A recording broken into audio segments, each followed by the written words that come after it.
Salam ko'pchilik yaxshimisizlar? Bugun sizlarga olib kelgan darsimiz uylarda lazi qurish usuli. Bunun ketadigan materiallar sanxonji 1 kilo, 1,5 kilo atrofida bo'lsa bo'ldi. Ko'k qizil laza, so'ngpiyoz, samsak, zanjivil. Tudufin. Buni qo'shsaqmi bo'ldi, qo'shmasaqmi bo'ldi. Qo'shsaq, texnik yeyishlik tamlik bo'ldi, Qurtqan uzun laza, Mushu materiallar ketadi. Aldı bilen toxunu biz uşaq qilib parçalab olamiz. Çalganda qancha uşaq bo'lsa, shuncha yaxshi bo'ldi. Bu toxunu biz uşaq holatda to'g'rab olamiz. Buni to'g'rab bo'lib, biz buningga tam berib, tamlantirib olamiz.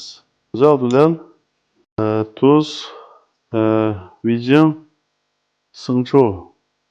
Bularni biz tekşi aralashtirib, tamlantirib qo'yamiz. Bu tamlantirib qo'yganning foydasi qo'riq aqsida buni ta'mi ichiga singib ketadi. Pekmezlik bo'ldi. Biz tamlantirib, qo'yib qolgan materiallarni tayyorlaymiz. So'ng piyozni biz kichik to'g'rab olamiz, yumaloq shaklda. Zanjibilni ham ushoq to'g'rab olamiz.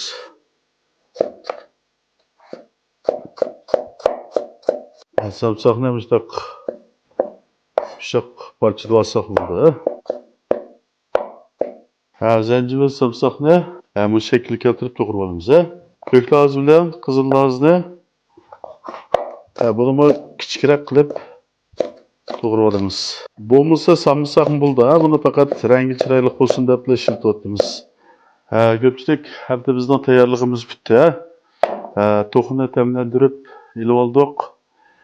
Bu qurtqan qizil lazni ilman suvga chilab 5 minut atrofida chilib olsak bo'ladi. Samsak, zanjivil, ko'k qizil lazni, so'ngpiyoz.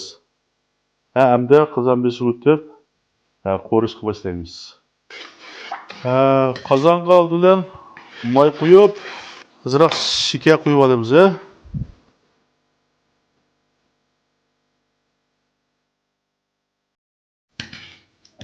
Şeker koyup pes o'tda bu şekerni eritamiz.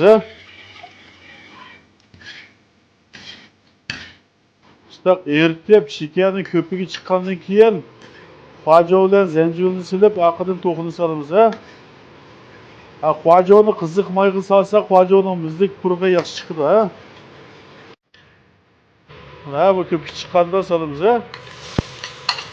Oqidan to'xini solib qo'yamiz.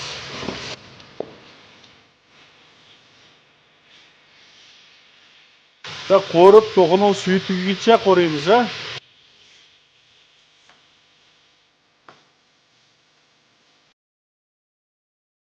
To'xuning suvi tugigandan keyin qizil lazni solamiz, qurtqan.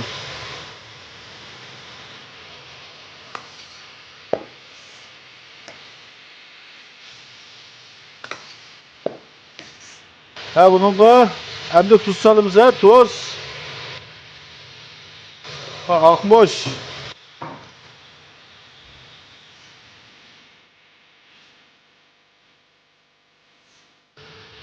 Mustaq bunun suyu tüygenlik keyin birinchimiz suv qo'yamiz.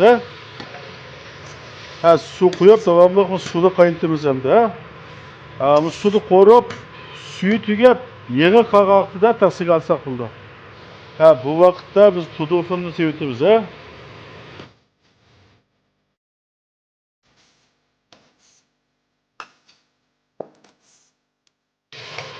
En ahırda vijin, jijinni bir qo'shiq silib aralashtirib olamiz.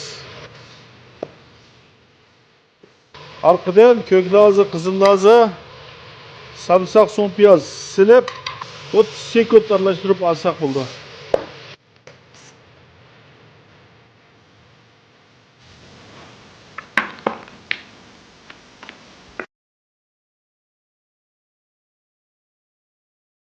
Bugün aldık mı köpçülük?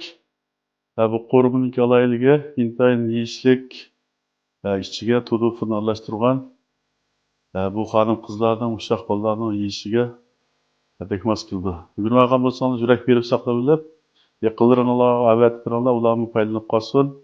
Xeyr xo'sh, keyingi son ko'rishaylik.